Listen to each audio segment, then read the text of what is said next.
Assalamualaikum warahmatullahi wabarakatuh.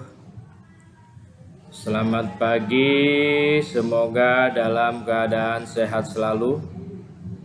Pada kesempatan kali ini saya akan menjelaskan rangkaian listrik tema 3, subtema 1, pembelajaran 1, muatan IPA KD 3.4 dan 4.4. Sebelum kita menjelaskan rangkaian listrik lebih jauh, di sini ada beberapa peralatan elektronik.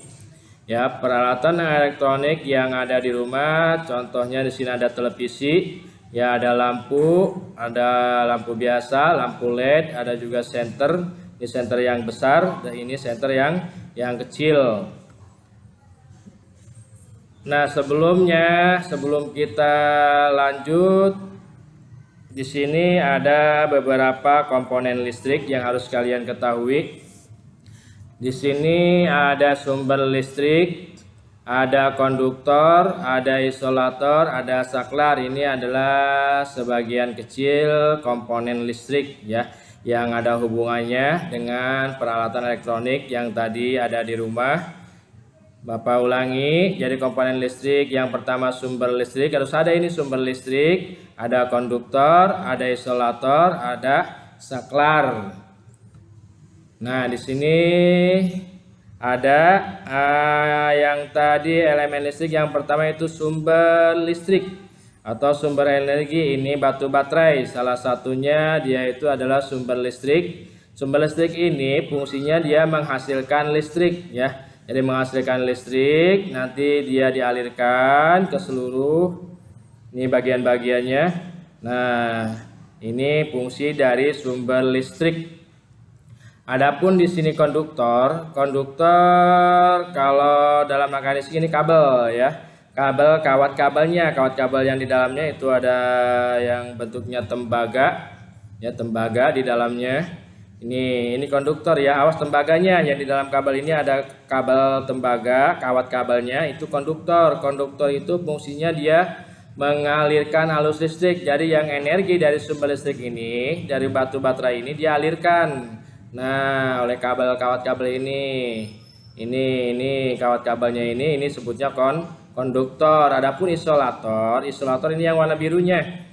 Membungkus lapisan dari kawat kabel ini, lapisan dari kawat kabel tembaga ini, bungkusnya ini namanya isolator yang menghambat aliran listrik. Jadi kalau kita pegang kabelnya ini tidak akan tersengat aliran listrik atau tidak akan tersetrum ya. Nah, terus yang lainnya di sini ada lampu juga termasuk dari elemen listrik. Nah, lampu ini dia fungsinya mengubah energi listrik menjadi energi cahaya. Jadi energi listrik yang dari sini, ini dari sumber listrik dari batu baterai dialirkan oleh konduktor, terus nyampe ke sini ke lampu. Nah, di lampu ini nanti ini energi listriknya akan dirubah menjadi energi cahaya. Kita lanjut ke yang ini yang berwarna merah, ini namanya saklar. Yang berwarna merah ini namanya saklar. Saklar ini fungsinya untuk menyambung dan memutus arus listrik. Jadi untuk mematikan, menyalakan, menyalakan on off-nya ya. Ini fungsi dari saklar itu untuk menyambungkan aluran listrik ya, menyambung dan memutuskan aluran listrik. Ini fungsi dari saklar. Nah, ini adalah bagian-bagian atau elemen-elemen dari aliran listrik.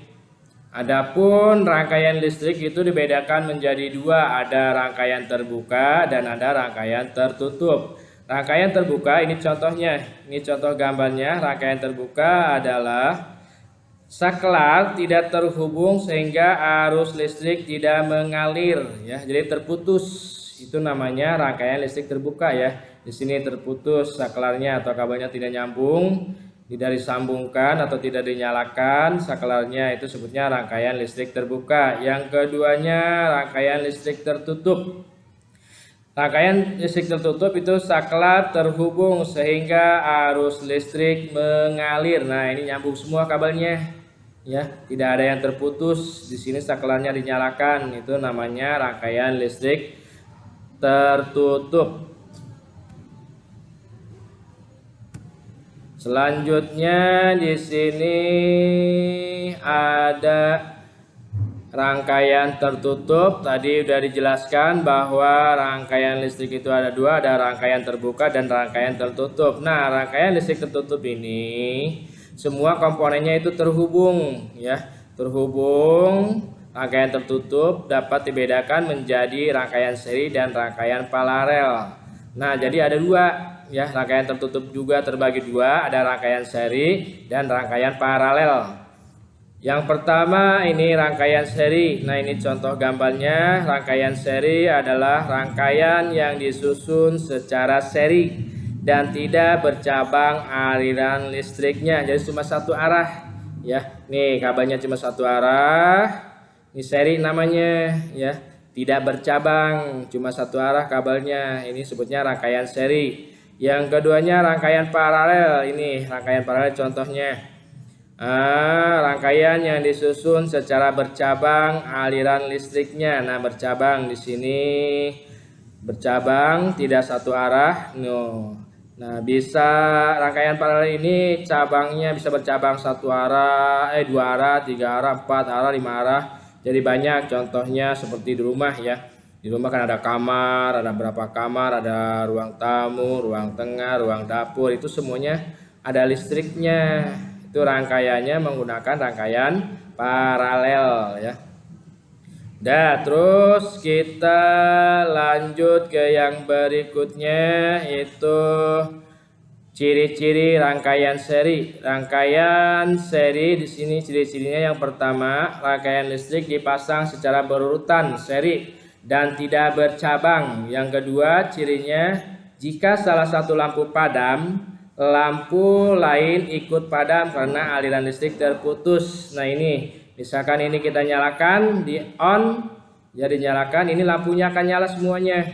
Ya, lampu ini dua-duanya akan nyala. Tetapi kalau kita dimatikan off, maka ini semua lampu akan mati. Itu ciri-ciri pada rangkaian seri. Berbeda dengan rangkaian paralel. Ini kebalikannya. Di sini ada ciri-ciri rangkaian paralel. Rangkaian disusun secara bercabang. Nih, 1, 2 ya, ada 2 cabang. Ini rangkaian bercabang ya, rangkaian paralel itu bercabang. Yang keduanya, jika salah satu lampu padam, lampu yang lain akan tetap menyala.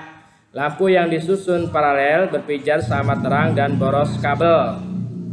Ini ya, jadi kalau ini dimatikan, ini mati, ini nyala, ini ciri-cirinya ya. Jadi tidak semua mati, itu rangkaian paralel ya. Mungkin cukup sampai di sini penjelasan tentang rangkaian listrik, terutama rangkaian listrik seri dan rangkaian listrik paralel. Kurang lebihnya saya mohon maaf. Wassalamualaikum warahmatullahi wabarakatuh.